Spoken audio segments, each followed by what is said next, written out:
Francis. Hello. Oh, that's loud. I'm from Diego. Oh, God. Okay. So if I hurt your ears, you're just going to have to get over it because I'm a gringo and I just say what I think. So in front of you guys, people I don't know, I have a confession to make. Because I was told I need to confess it in front of people, I am a millennial. It feels real good to say. I mean, it's not as rare as you think it is.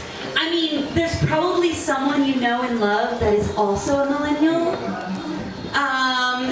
But it's fine. It's taken a long time for us to get to this place. It's really a disease, right? Like, we can't help that we're millennials. And that's how I feel. I am a millennial. But I'm going to help you people who are not millennials identify with how to talk to millennials, right?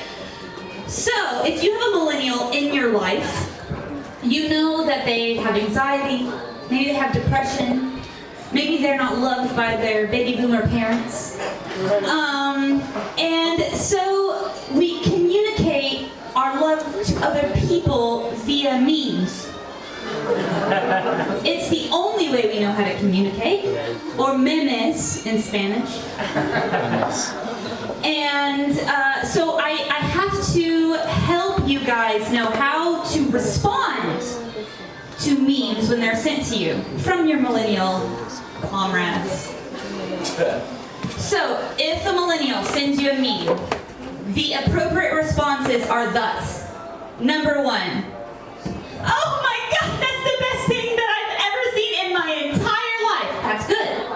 That's good. The millennial's happy. They can continue to live their life. You can also send them like a tilted, smiling, teary emoji. Also appropriate. Or ha ha ha ha ha ha ha ha with jotas or H's. Both okay. You're in the green zone. Now. Let's say you've seen the meme before. Okay, so if you've seen the meme before, there are some appropriate responses that you can say. For example, classic. That's okay. That's okay. That's okay, right? You can also say, oh my God, like OMG capitalized. I love this one. That's okay. The millennial is fine. Or, haha, jota or h, it's fine. Okay, millennial's safe. You're safe. You love each other.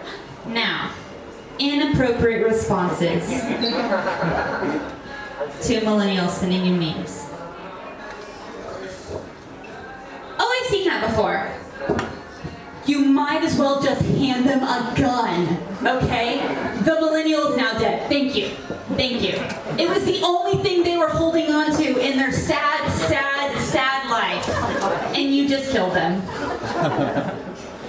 Or worse, I think someone's posted that on this group chat before. Like, really? Like, what are you doing? That's millennial genocide, right there.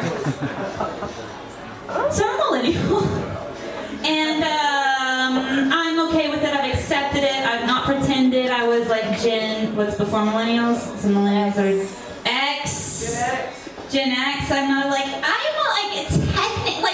know I'm a millennial, but technically I'm more like a Gen X. No, like, I accept it, it's fine.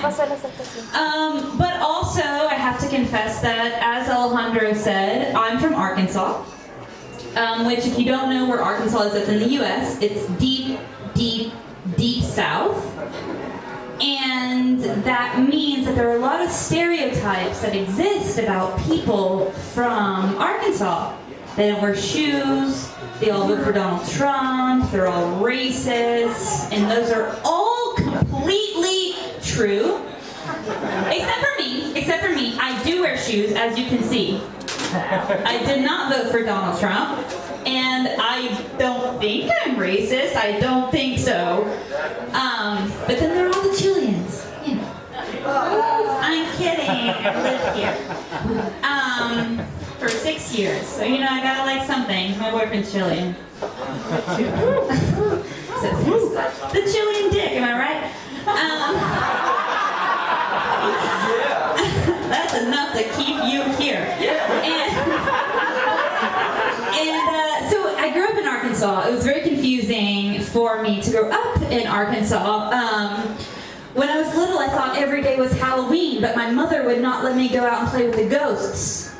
Turned out it was the KKK. So I was not to play with them. Thanks, Mom. The one good thing you did for me.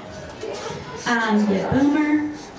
And so it's really confusing growing up. I thought that the whole world was like Arkansas. And it's not. It's really, really not. For example, my brother lives in California now, and when you are from Arkansas and you see California like in the TV, you're like, wow, California. That's the land of celebrities. They don't even have dirt roads. They got stars on their roads. And it's wonderful. And so I went to visit my brother. He moved to California, and I was like super excited for all like the fanciness and like celebrities walking down the street. And my first day there, I arrived, I was with my brother in his apartment, and he walks in, he has a bag full of dog shit. And I was like, brother, what's going on with that bag full of dog shit? And he was like, oh, well, in California, you take this to your landlord, and if your dog shit's on the lawn, they DNA test it to make sure that you don't live here anymore. And I was like, wow, California's so fancy. Back then there is some fancy shit. DNA testing dog feces. Wish I could do that. Can't even get my neighbors to not do meth in Arkansas. But I really, like, growing up was so confusing because I really thought my neighbors who had no teeth should be rich because, like, the tooth fairy gave me 50 cents every single time I lost a tooth. And they had no teeth. And they were not living the large life. So it was very confusing. So people are very patriotic in the South. I don't know if you've ever been on the internet, ever. But people are very patriotic in the South. If they see somebody, for example, like disrespecting the American flag, not the United States flag, I don't know what, like, it's the American, I'm sorry, it's the American flag, but the country's in, whatever. They're like, I'm so sorry, I'm trying to be respectful of Chile. They're like, oh my God, that person was stepping on the American flag. I'll kill him if I ever see him. And I'm like, whoa, calm down, Uncle, Billy, Bob, Francis, Robert E. Lee, calm down. An American flag is just a symbol, right? A flag is just a symbol of patriotism. It's not your actual embodiment of patriotism. And if it was, wouldn't that mean your patriotism was made in China? Like, really? So, China! Here's some moves. China! No! Okay, anyway, so, but yeah, so it's confusing. I do have a story of the first time I ever encountered other cultures. I'm a teacher. I teach English here. So unique, right? This girl came here to teach English. She's so, man, inspiring. She probably lives on a tourist visa.